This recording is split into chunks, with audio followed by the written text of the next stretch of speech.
हमें कोई मरियम शरियम नहीं चाहिए। वो यहाँ एबटाबाद में आके क्या करेगी? उनको टमाटरों की बरसात, गद्दे अंडे पूरे एबटाबाद के उनके ऊपर पड़ने चाहिए। जो जोरदारी साहब है, जोरदारी जबरदस्ती साहब है, वो भुट्टो नहीं है।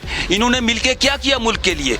मुल्क को तबाही के दाने से नीचे लाकर फेंक दिया। दाल, चावल, आटा, चीनी, घी, मशरूबात, जो भी चीज है वो मसनूआत से तैयार होती है। गैस महंगी, पेट्रोल महंगा, आटा महंगा, चीनी महंगी, चावल महंगा। जब 65 की जंग लड़ी उस टाइम में कूम थी, आज कूम नहीं है। इनकलाब जिंदा कूमें लाती हैं।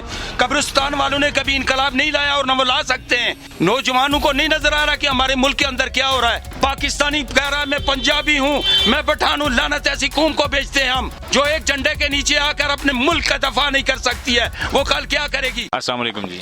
वालेकुम सलाम रहमतुल्लाहि व बरकातुहू। कैसे हैं जी? जनाब अल्लाह पाक का बड़ा एहसान है, बड़ा अल्लाह पाक का करम है, अल्लाह का शुक्र है। मरियम नवाज साहिबा 9 फरवरी को एबटाबाद में तशरीफ ला रही हैं, तो कैसा इस्तकबाल होगा उनका? क्या पैकेज दे के जाएगी, क्या ऐलानात करके जाएगी यहाँ से? यहाँ जनाब मुस्लिम लीग नून ने 40 साल में जो हमको दिया है ना, एबटाबाद की एक रोड सलामत नहीं है। घी हमको मिल रहा है इस टाइम 570 रुपए में 900 ग्राम का। ये उनके रिलीफ है। पीछे सनाउल्लाह साहब आए थे, जैसे उनका इस्तकबाल हुआ। 13 आदमी इकट्ठे हुए फवारा चौक में, वो भी सारे पोडरी थे।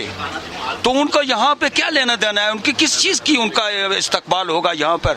मेरी तक तो हो तो उनको टमाटरों की बरसात, गद्दे अंडे पूरे एबटाबाद के उनके ऊपर पड़ने चाहिए। इन्होंने मुल्क के लिए क्या कर दिया? ये क्या कर रहे हैं? अभी IMF के नीचे घुटने टेक के लेटे हुए हैं मरियम नवाज साहबा। वो जो जोरदारी साहब है, जोरदारी जबरदस्ती साहब है, वो भुट्टो नहीं है। वो भुट्टो नहीं है, वो भी जोरदारी साहब बन के घूम रहे हैं। इन्होंने मिलके क्या किया मुल्क के लिए? मुल्क को तबाही के दाने से नीचे लाकर फेंक दिया। अभी ये मुल्क की तकसीम चाहते हैं, मुल्क को तकसीम करना चाहते हैं, 4 हिस्सों में बांटना चाहते हैं। ये इनका यही एजेंडा है कि मुल्क टूट जाए, पाकिस्तान को तोड़ने की साजिश हो रही है। वो यहाँ एबटाबाद में आके क्या करेगी? एबटाबाद की आवाम के साथ क्या किया? आटे के ऊपर जगह जगह पे और घी के ऊपर नाके लगवाते। पंजाब क्या एबटाबाद पाकिस्तान से बाहर है? ये क्यों ऐसी बातें करते हैं? इनका कोई भी एजेंडा जो है वो फॉरेन एजेंडे पे चल रहे हैं। ये मुल्क के खैरख्वाह नहीं है। उनको हमें उनकी कोई जरूरत नहीं, यहाँ ना आए। हम मेहनत करके खाते हैं, खाते रहेंगे, खाएंगे। मुल्क तो वैसे भी दिवालिया कर दिया इन्होंने, फिर यहाँ हमारे पास क्या मांगने आते हैं एबटाबाद में? एबटाबाद में उनका है क्या? अच्छा, मौजूदा हुकूमत जो है पेट्रोलियम मसनूआत पे 17% टैक्स मजीद आयद करने के बारे में सोच रही है, जिससे 30 से 35 रुपए पेट्रोल मजीद महंगा हो जाएगा। जब पेट्रोल महंगा हो जाएगा तो कायनात दुनिया की हर चीज, दाल, चावल, आटा, चीनी, घी, मशरूबात, जो भी चीज है वो मसनूआत से तैयार होती है। गैस महंगी, पेट्रोल महंगा, आटा महंगा, चीनी महंगी, चावल महंगा। चावल हमारे मुल्क की पैदावार है, वो 400 रुपए किलो बिक रहा है। सफेद चावल 200 रुपए किलो बिक रहा है। इन्होंने क्या कर दिया? इन्होंने मुल्क के लिए क्या किया? ये तो अपने एजेंडे पे। और नवाज शरीफ अपने पैसे क्यों नहीं वापस लाता मुल्क में, जो IMF के नीचे घुटने टेक रहेंगे? इससे तो ज्यादा पैसा है। ये सोच लेना अवाम कि एक मुल्क जो है वो गरीब से गरीब तर हो गया और उसका वजीर आजम दुनिया का अमीर से अमीर तर आदमी हो गया। ये कैसे हो सकता है?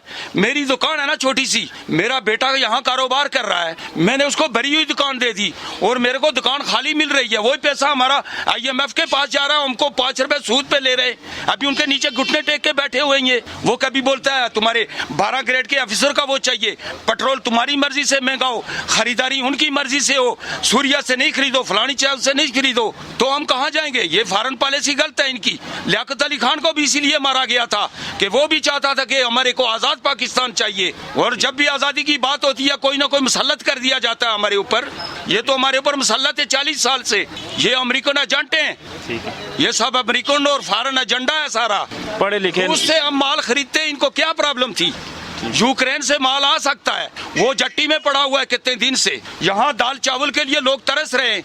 माश की दाल 400-500 रुपया किलो गरीब आवाम को मिल रही है, वो कहाँ से खाएंगे? जिसकी दिहाड़ी 600 रुपया, मजदूर को मजदूरी नहीं मिल रही है। इस मुल्क में वो क्या आते हैं, क्या दौरे करती है वो? हमें कोई मरियम शरियम नहीं चाहिए। ये हमारी जान छोड़ दें। अभी मुल्क के अंदर तो इन्होंने कुछ छोड़ा नहीं। तकसीम होने से अगर आवाम को मुल्क बचाना है तो इनसे जान छोड़ा, इनको खींच के रोडों पे मारें। ठीक है, अपने नौजवानों के लिए क्या पैगाम देंगे जो पढ़ लिख के अपने पास डिग्रियां रखते हुए भी दर बदर ठोकरें खा रहे हैं, उन्हें जॉब नहीं मिल रही, तो उनके लिए क्या पैगाम देंगे आप? ओ भाई, आटे के किलो के लिए चोरियां कर रहे हैं नौजवान। हमारी नस्ल मुर्दा हो चुकी है। ہمارے اندر وہ شعور نہیں ہے. جب 65 کی جنگ لڑی اس ٹائم میں قوم تھی, آج قوم نہیں ہے. انقلاب زندہ قومیں لاتی ہیں. قبرستان والوں نے کبھی انقلاب نہیں لایا اور نہ وہ لا سکتے ہیں.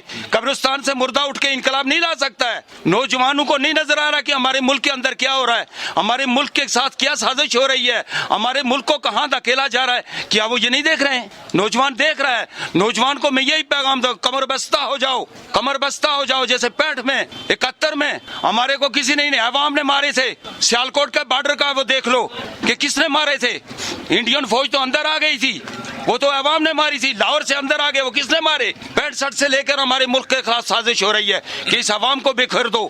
عوام جب تک پڑھا لکھا نوجوان شعور نہیں پکڑے گا, تعلیم شعور نہیں پکڑاتی ہے, سوسائٹیاں اختیار کرے. جوان کو چاہیے کہ وہ کسی سوسائٹی میں جائے, وہاں بیٹھے, وہاں وہ بول چال سیکھے اور وہ بات کرے, ملک کی بات کرے, قوم کی بات کرے, ایک قوم ہونے کی بات کرے.